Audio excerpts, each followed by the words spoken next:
descendo um pouco mais.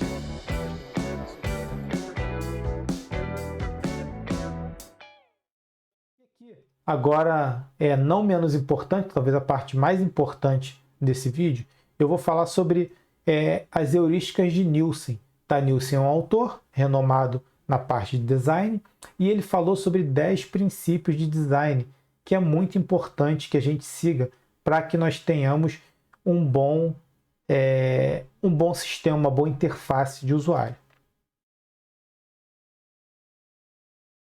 O primeiro deles, visibilidade de status do sistema. Quem aqui nunca se deparou com uma tela azul do Windows e não sabia o que aquilo significava? Muita gente, né?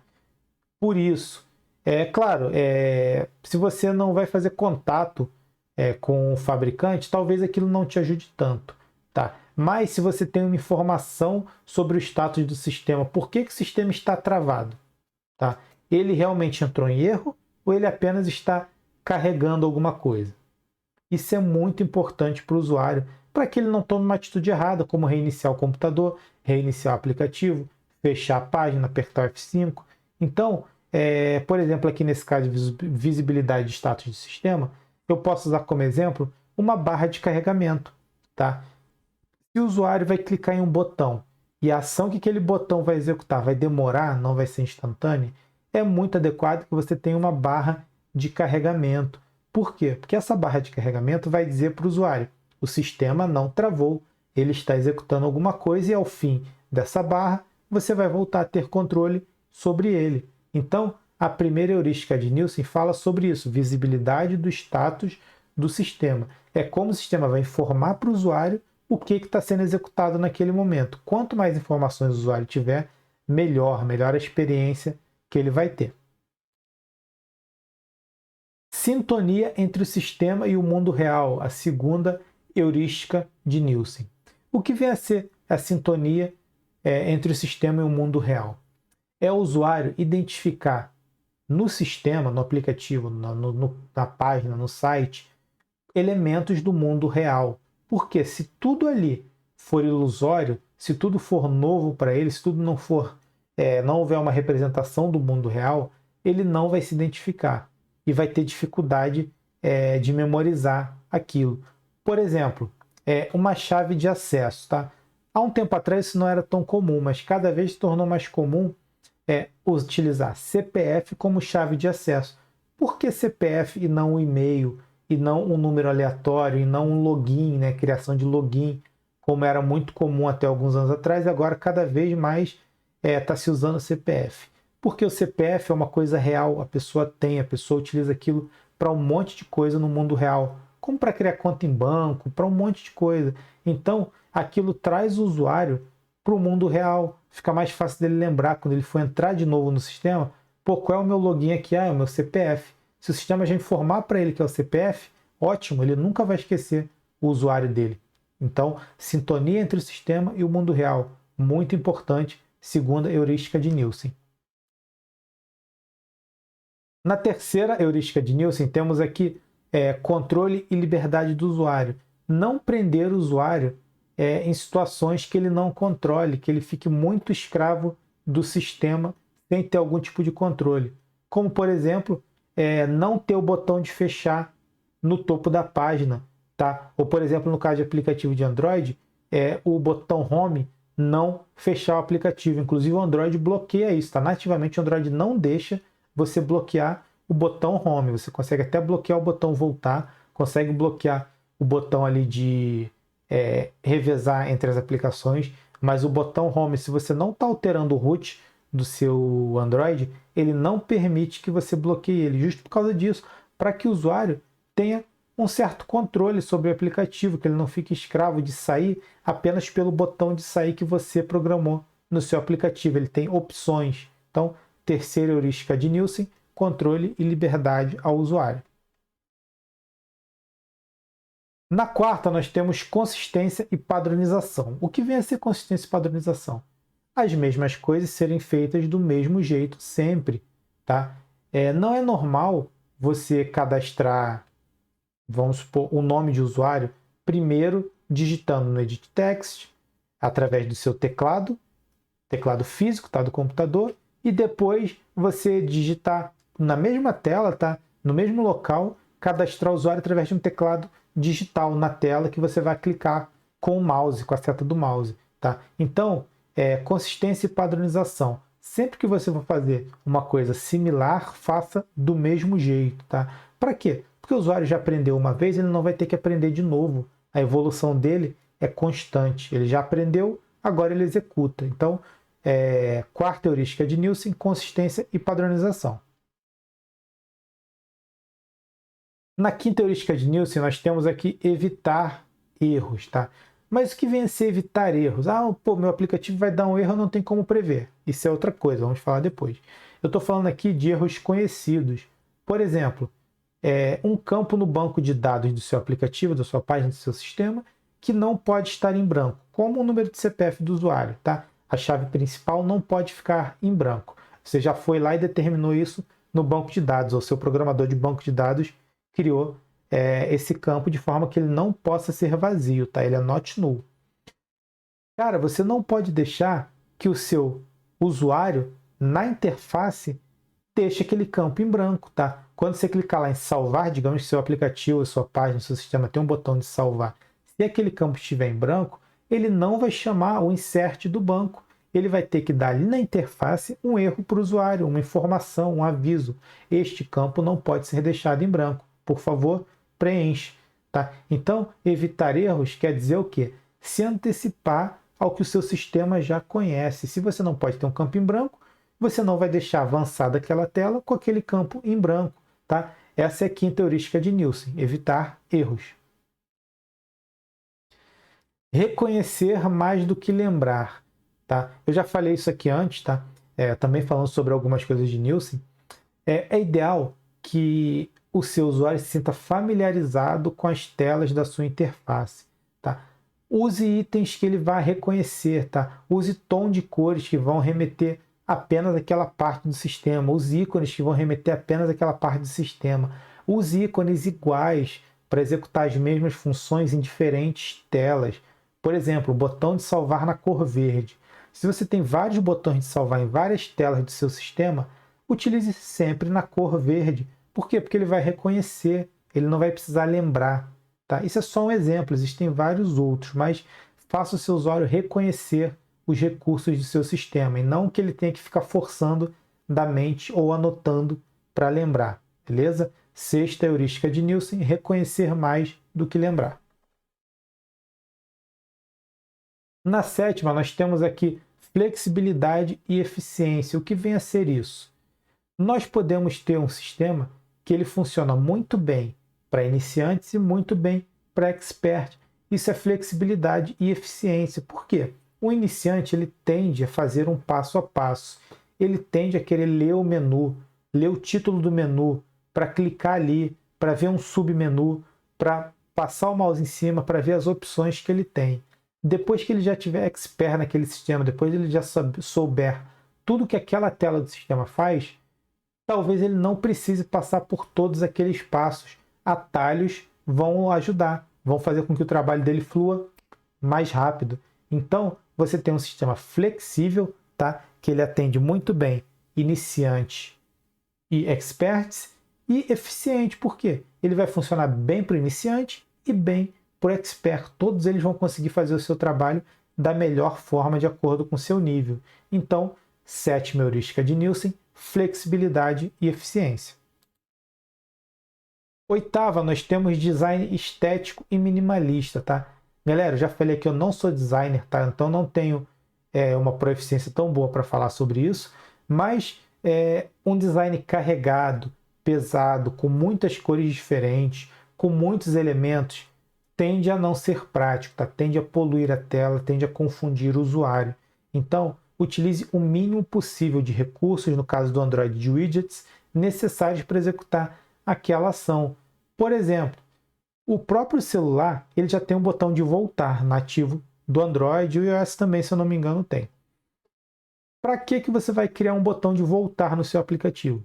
Eu não estou dizendo que não precisa, eu só estou dizendo que você deve pensar antes, tá? Existe a real necessidade de um botão de voltar, além do que já existe nativamente? Ele já existe no celular, não tem como tirar dali.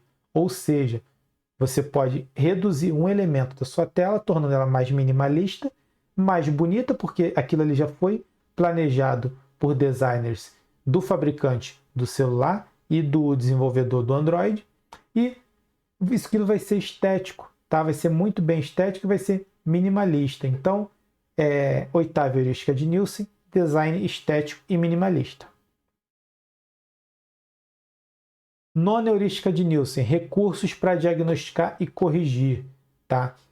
Forneça ao seu usuário chance de ver que um erro foi cometido e que ele possa corrigi-lo, tá? Eu falei aqui antes sobre não deixar que um campo em branco seja inserido no banco de dados.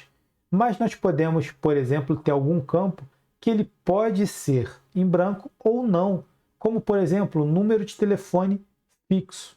Tá? O número de telefone fixo, atualmente, tá? Pelo menos na data que estou criando esse vídeo aqui, em janeiro de 2021, ele já é muito pouco utilizado aqui no Brasil.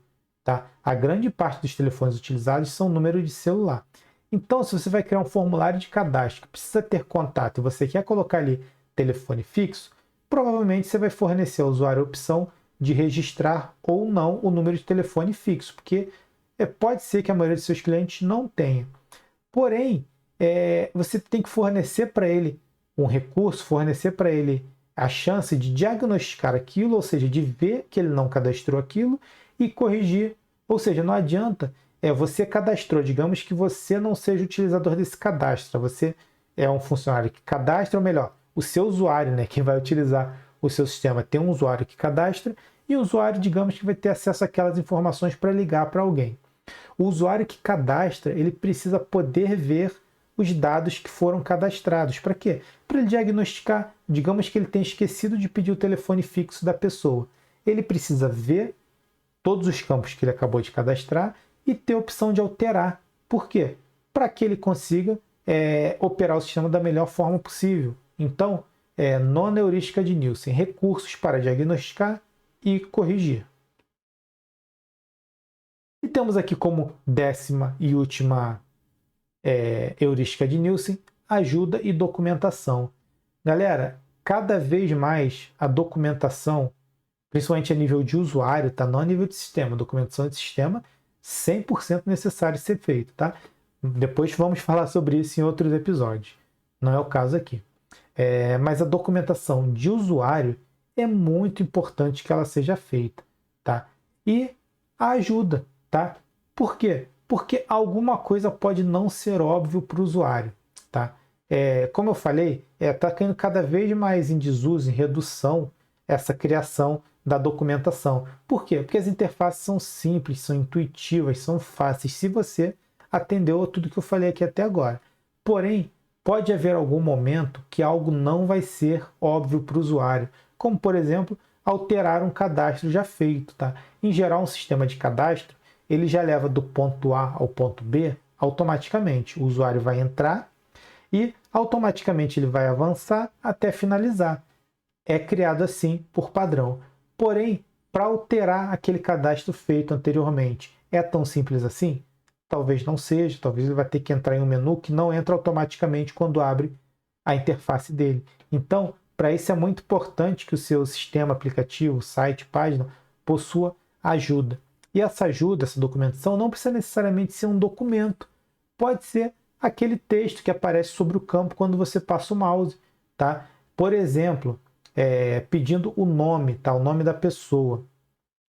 Você vai passar o mouse em cima, além de já ter ali, antes do campo, o texto nome, ajuda se fala lá, digite aqui o nome completo da pessoa a ser cadastrada.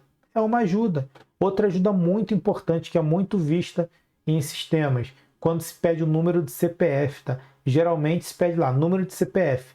Quando você passa o mouse em cima, ou de alguma forma você vê ali na tela, vem uma ajuda que diz apenas os números, não digite espaços, nem ponto, nem traço. Por quê? Porque geralmente o próprio Edit Text já contém uma máscara específica para aquele tipo de dado que entrou. E se você quer saber sobre máscaras, tá? Eu fiz um vídeo aqui muito interessante no programa para Android, tá? Não foi publicado nessa série podcast, mas está lá no YouTube e Facebook falando sobre máscaras em edit text de aplicativos para Android. Então, se você tem interesse sobre esse assunto, eu vou deixar o card aqui para quem está vendo no YouTube e vou deixar o link em todas as descrições, tá? Para você clicar e ser direcionado lá para o YouTube ou aqui para o YouTube, né? Se já tiver, para ver esse vídeo. É um vídeo bem interessante, beleza? Então, fechando, 10ª heurística de Nielsen, documentação. E aqui, galera, eu vou falar uma coisa muito importante no design. Não tente reinventar a roda, tá? Existem muitos materiais de autores famosos que padronizam design. E o que vem a ser uma padronização de design? É uma fórmula, é uma regra que já deu certo, tá? E não está errado, você não está errado em copiar, não está errado em você utilizar algo, um padrão que já funciona. O próprio Android Studio, quando a gente utiliza, ele de alguma forma nos força a utilizar um padrão já existente. Quando? Quando ele dá aquele widget button para a gente, tá?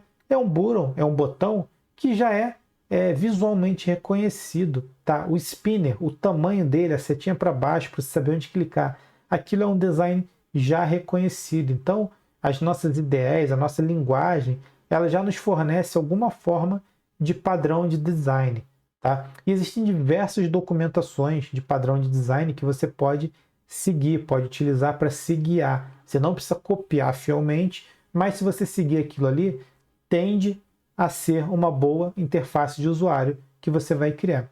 E se você não quer ser tão teórico, então eu não gosto de ser muito teórico, eu não busco nem sempre fontes tão teóricas sobre como documentações, sobre livros de design, tá? Mas a gente tem na nossa vida, no nosso dia a dia, boas fontes de inspiração que são os aplicativos mundialmente utilizados, ou pelo menos no Brasil muito utilizados, como por exemplo, Instagram, WhatsApp, Facebook, YouTube. São aplicativos, está falando de aplicativos propriamente dito aqui, e sites também, né? Aplicativos e sites muito reconhecidos, tá? Quem utiliza um celular, é quase impossível não utilizar o WhatsApp. Quem acessa a internet, é quase impossível não utilizar o YouTube, o Facebook, o Instagram, tá? Um desses pelo menos. E se você for verificar, a interface deles não é tão diferente, mesmo que cada um deles tenha um objetivo final, tá? Geralmente eles utilizam a fonte ali do navegador, então fonte de certa forma mais padrão, eles utilizam campos do mesmo tamanho, eles têm padrões de imagens muito parecidos, tá? Apesar das variações lá, né? Algumas imagens do Instagram são quadradas, mas a gente tem a imagem do Stories que é retangular, mas enfim, são padrões muito parecidos. Então, se você não quer ser tão teórico, não quer buscar em documentações da literatura, busque nos aplicativos que você usa, que já são mundialmente reconhecidos. A tendência é que você crie uma interface boa, uma interface amigável para o usuário, que vai ajudá-lo a navegar em todo o seu aplicativo, software, sistema, página, de forma natural. Por quê? Porque é uma coisa que já é normal no dia a dia dele.